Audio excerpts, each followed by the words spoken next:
Sejarah golput. Sejarah golongan putih atau golput pada dasarnya adalah sebuah gerakan moral yang dicetuskan pada 3 Juni tahun 1971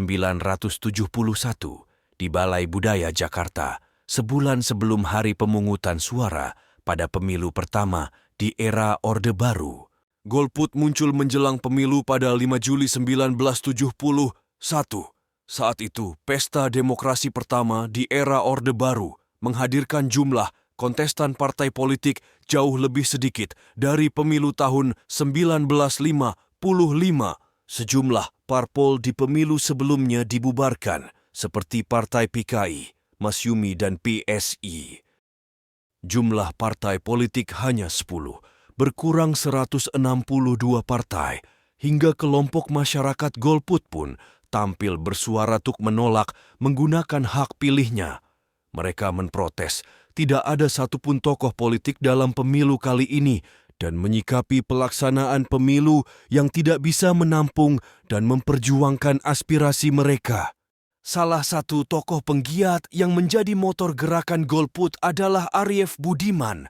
Dia aktif kampanye golput bersama aktivis lain seperti Adnan Buyung Nasution, Imam Waluyo, Julius Usman, dan Husin Umar. Ajakan golput itu disampaikan di Gedung Balai Budaya Jakarta dengan memasang pamflet tema "Tidak Memilih Hak Saudara". Beberapa alasan orang menjadi golput, karena selain keengganan untuk memilih, juga karena berbagai halangan, misalnya disabilitas atau memang kesengajaan. Untuk itu, perlu dibangun kesadaran, misalnya memberikan akses yang layak bagi pemilih disabilitas dan kesadaran bagi umum. Beberapa kerugian golput antara lain, masyarakat akan kehilangan peran untuk memperbaiki nasib suatu daerah atau negara. Selain itu, anggaran pendapatan bantuan daerah jadi terbuang sia-sia.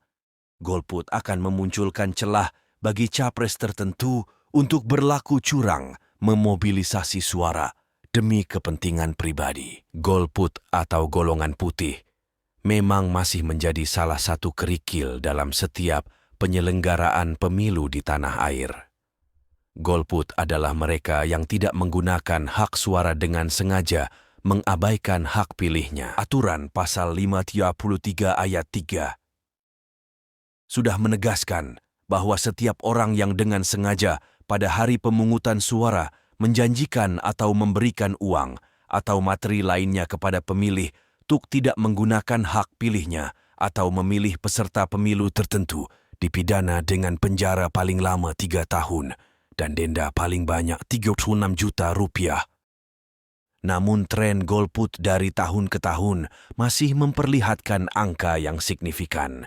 Jika angka golput pada pilkada mendatang tetap tidak mampu ditekan atau tetap cenderung naik, maka pemerintah RI dan seluruh pihak terkait perlu memikirkan dan mengevaluasi kembali sistem pemilu yang ada.